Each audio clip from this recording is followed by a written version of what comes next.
शिवसेना पक्षप्रमुख आणि माजी मुख्यमंत्री उद्धव ठाकरे यांच्या वाढदिवसाचे औचित्य साधून अमळनेर येथील आबासाहेब एस पाटील आश्रमशाळेतील विद्यार्थ्यांना शिवसेनेच्या वतीने खाऊचे वाटप करण्यात आले। हा स्तुत्य उपक्रम शिवसेना उपजिल्हाप्रमुख नितीन निळे यांच्या प्रमुख उपस्थितीत पार पडला। यावेळी तालुका प्रमुख राजेंद्र मराठे, शहर प्रमुख चंद्रशेखर भाऊसार, महिला आघाडीच्या मनीषाताई परब, उज्ज्वलाताई कदम यांच्यासह बाळासाहेब पवार, देवेंद्र देशमुख आणि इतर अनेक पदाधिकारी व शिवसैनिक मोठ्या संख्येने उपस्थित होते। या प्रसंगी पदाधिकाऱ्यांनी विद्यार्थ्यांशी आपुलकीने संवाद साधला। सामाजिक बांधिलकीची जाणीव ठेवून भविष्यातही असेच विधायक उपक्रम राबवण्याचा मानस शिवसेनेच्या पदाधिकाऱ्यांनी यावेळी व्यक्त केला।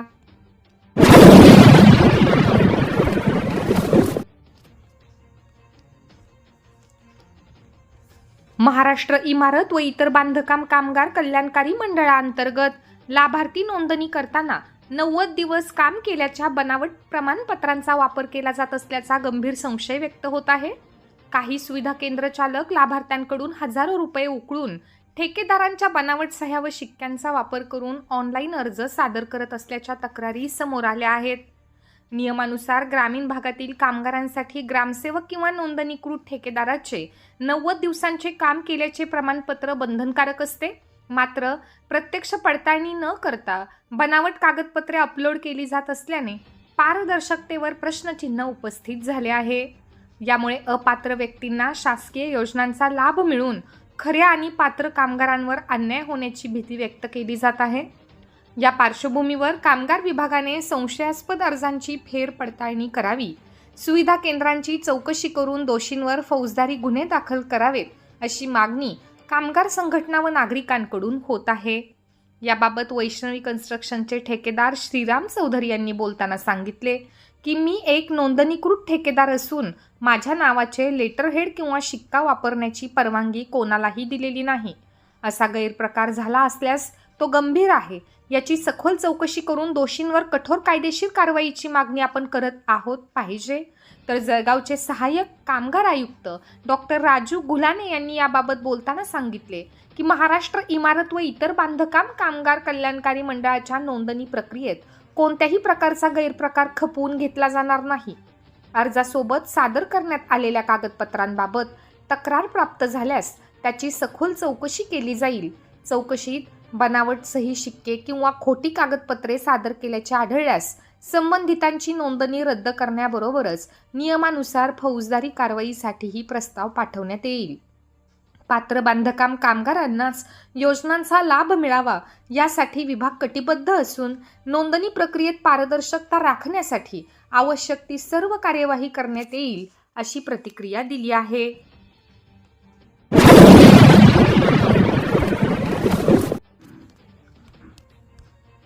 प्रतिपंढरपूर म्हणून मानल्या जाणाऱ्या अमळनेर येथील श्री अमरीशजी ऋषी महाराज टेकडीवर आषाढी शुद्ध द्वादशी निमित्त भरलेल्या पारंपरिक यात्रेत सुमारे 1 लाख भाविकांनी दर्शन घेतले। पहाटेपासूनच भाविकांनी दर्शनासाठी आणि नारळ अर्पण करण्यासाठी गर्दी केली होती। रिमझिम पावसात निसर्गाच्या सानिध्यात भाविकांनी वनभोजनाचा मनमुराद आनंद लुटला। यात्रेतील 22 फूट उंच भव्य हनुमान मूर्ती आणि पारंपरिक फुग्यांचे खेळ विशेष आकर्षण ठरले। टेकडी ग्रुप व मंदिर संस्थानाच्या वतीने स्वच्छता आणि पर्यावरण संवर्धनाचा संदेश देण्यात आला। भक्ती, निसर्ग आणि सामाजिक जबाबदारीचा सुंदर संगम साधत ही यात्रा मोठ्या उत्साहात पार पडली।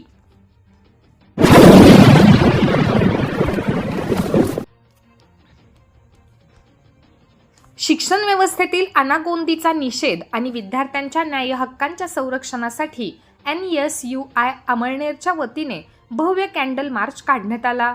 ही रॅली बळीराजा स्मारकापासून सुरू होऊन छत्रपती शिवाजी महाराज पुतळ्यापाशी विसर्जित झाली। या मार्चमध्ये माजी आमदार BS पाटील, उपनगराध्यक्ष प्रशांत निकम, NSUI जिल्हाध्यक्ष ॲडव्होकेट कौस्तुभ पाटील यांच्यासह अनेक पदाधिकारी, शिक्षक, विद्यार्थी व नागरिक मोठ्या संख्येने सहभागी झाले होते। विद्यार्थ्यांच्या भविष्याशी होणाऱ्या अन्यायाविरोधात ही एकजूट दाखवण्यात आली। कार्यक्रमाच्या शेवटी मौन पाळून विद्यार्थ्यांना आदरांजली वाहिली। न्याय मिळेपर्यंत हा संघर्ष सुरूच राहील असा निर्धार यावेळी व्यक्त करण्यात आला।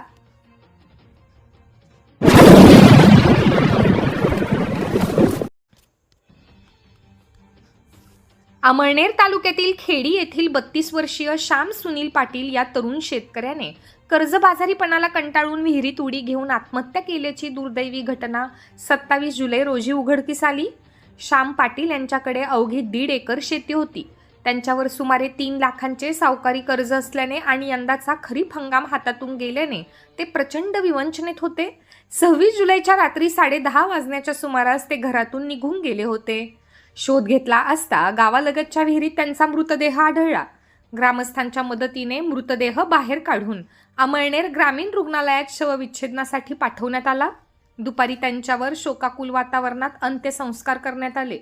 या प्रकरणी मारवड पोलीस ठाण्यात आकस्मिक मृत्यूची नोंद झाली आहे. त्यांच्या पश्चात आई वडील भाऊ आणि बहीण असा परिवार आहे. घरातील कर्ता मुलगा गेल्याने परिसरात हळहळ व्यक्त होत आहे.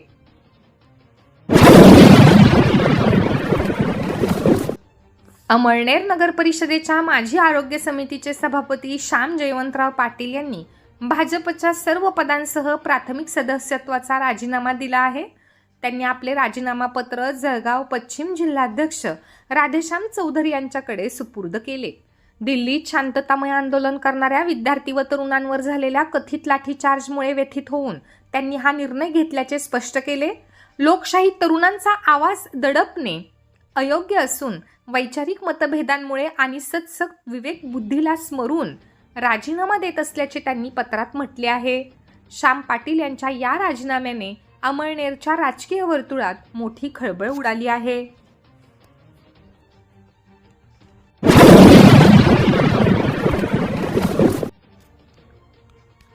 माजी उपमुख्यमंत्री स्वर्गीय अजितदादा पवार यांच्या जयंतीनिमित्त खान्देश शिक्षण मंडळाच्या प्रताप हायस्कूलमध्ये 25 गरजू विद्यार्थ्यांना शालेय गणवेशाचे वाटप करण्यात आले.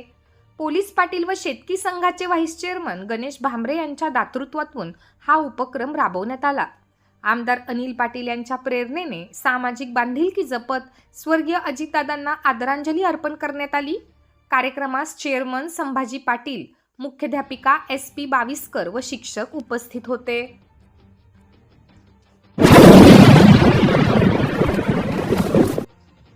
पिंपळे रोडवरील महात्मा फुले कॉलनी द्वादशीच्या औचित्याने नगरसेवक राजूदादा फाफोरेकर व नगरसेविका सौ योगिता पाटील यांच्या हस्ते वृक्षारोपण करण्यात आले.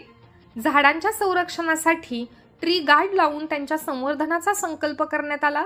यावेळी प्राध्यापक प्रवीण कोळी, आत्माराम चौधरी यांच्यासह कॉलनीतील महिला व नागरिक मोठ्या संख्येने उपस्थित होते. सावित्रीबाई फुले योगा ग्रुपतर्फे आषाढी एकादशी निमित्त भक्तिमय वातावरणात पायी दिंडी काढण्यात आली. माळीवाड्यातून निघालेली ही दिंडी संत सखाराम महाराज वाडी संस्थानापर्यंत गेली. 100हून अधिक महिलांनी वारकरी वेशभूषेत टाळ मृदुंगाच्या गजरात सहभाग घेतला. या प्रसंगी रिंगण आणि सामाजिक संदेशांद्वारे पर्यावरण व स्त्री सन्मानाचे प्रबोधन करण्यात आले.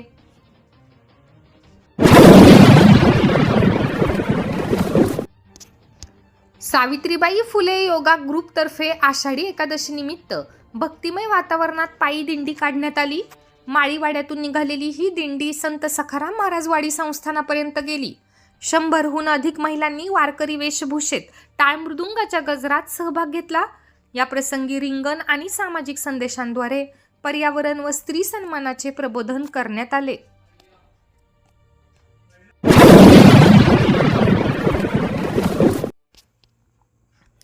अमळनेर शहरातील सामाजिक कार्यकर्ते मोहम्मद आरिफ शफी भाया तेली यांची राष्ट्रवादी काँग्रेस पक्षाच्या जळगाव जिल्हा उपाध्यक्षपदी निवड करण्यात आली आहे. महाराष्ट्राचे माजी मदत, पुनर्वसन व आपत्ती व्यवस्थापन मंत्री तथा आमदार अनिल भाईदास पाटील यांच्या शिफारशीनुसार ही नियुक्ती करण्यात आली असून पक्षाचे जळगाव जिल्हाध्यक्ष संजय पवार यांनी त्यांना नियुक्तीपत्र प्रदान केले. त्यांचे सर्वत्र अभिनंदन होत आहे.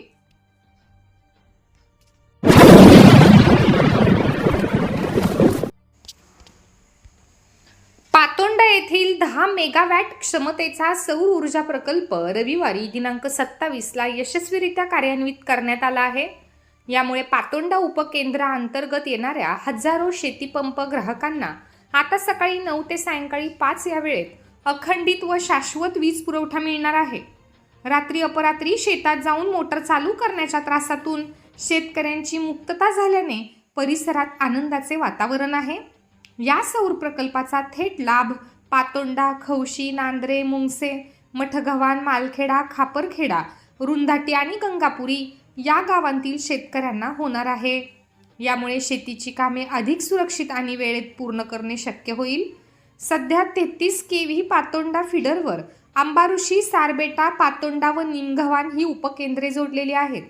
ऐन हंगामात विजेचा भार वाढल्यामुळे कमी जास्त व्होल्टेजची समस्या निर्माण होत आहे. यावर कायमस्वरूपी मात करण्यासाठी अमळनेर 220 केव्ही उपकेंद्रातून पातोंडासाठी स्वतंत्र 33 केव्ही फीडर मंजूर करण्यात आला आहे. हा फीडर सुरू झाल्यानंतर परिसरातील वीज पुरवठा अधिक स्थिर व दर्जेदार होईल, अशी माहिती महावितरणचे सहाय्यक अभियंता मनोज बंजारा यांनी दिली.